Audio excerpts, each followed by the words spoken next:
coming in, taking a dig at Rahul Gandhi. Smriti Irani has tweeted, and I quote, "Dear students, how does an absentee politician who has never held an honest job in his life manage to globetrot? Also, the family chest brims with money looted from defense deals." So you have, once again, Smriti Irani, Union Minister, attacking Rahul Gandhi, and that's Smriti's attack, calling him an absentee politician. Taking you through the tweet in detail. Once again, that's the question that Smriti Irani, a sly jibe certainly being taken at Rahul Gandhi, is asking students, and she says, and I quote, "How does an absentee politician who has never held an honest job in his life manage to globetrot?" And talks about the family chest brims with money looted from defense deals. So Smriti Irani, that veiled attack at Rahul Gandhi, calling him an absentee politician when she puts out that tweet. Abhishek Kapoor, our senior executive editor, is also joining us with more details. What a words continues, Abhishek. You have Smriti Irani firing the absentee politician attack on Rahul Gandhi. Well, Christine, just about an hour back, we saw Union Minister Ravi Shankar Prasad launching a tweet storm, so to say, and taking on Rahul Gandhi for his comments on the vaccine situation of the country and his unsolicited advice that the Congress leader was making. And now we have Smriti Irani really taking it notch higher with commenting on Rahul Gandhi's status as the scion of a political family, as a dynast, and asking questions as a clue to students.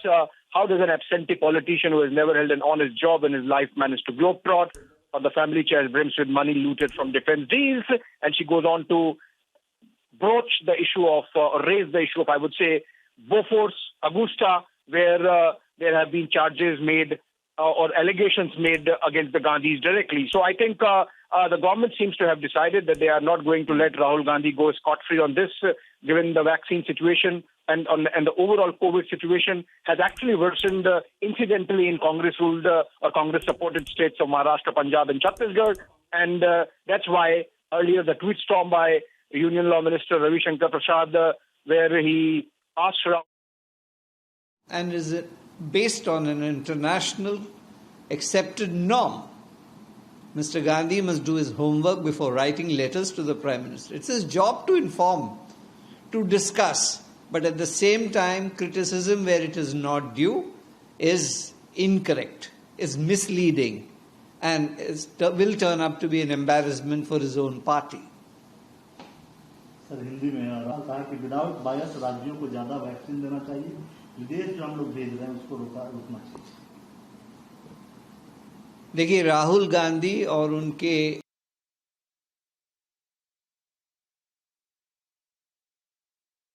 क्या करना।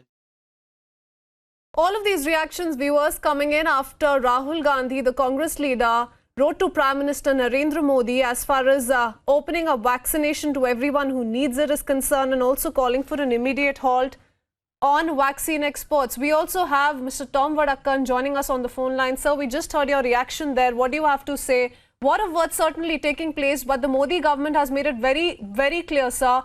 Politics on this particular issue is certainly not welcome. We have taken views of the experts.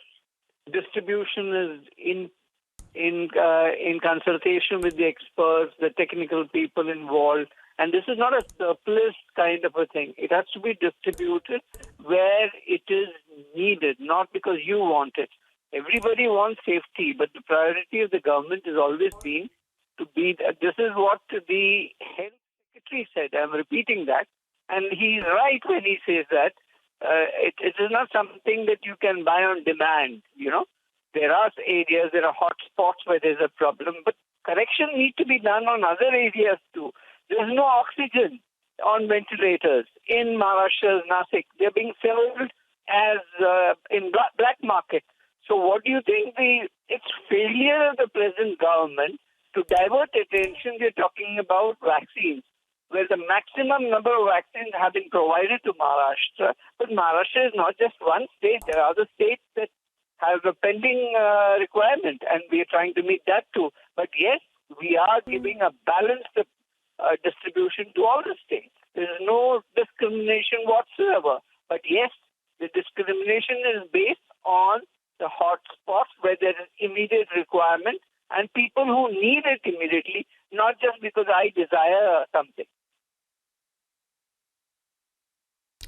Mr. Varakan, perhaps Mr. Rahul Gandhi is seeing this as a chance and rather even raising this issue, because it's not just him. There are several other chief ministers, several other parties across the nation that have been now talking about vaccine shortages. See that these are any issue that comes which has some possibility of controversy. There is Rahul Gandhi jumping. It's like the dives that he takes in the oceans of Kerala. It is not as simplistic as that. He should understand the statistics. He should talk to experts on what is happening. Just because somebody in his social media drafts him a letter or gives him a tweet, he goes ahead and tweets it without application of mind. What happens finally is he turns up to be an embarrassment for his own party. All right, Mr. Varakan, thank you for speaking to us and sharing that perspective. That is the BJP's message to Rahul Gandhi as far as vaccine politics is concerned, that he needs to do his research better and he needs to state facts when he is hitting out at the Modi government as far as the vaccination process nationwide is concerned.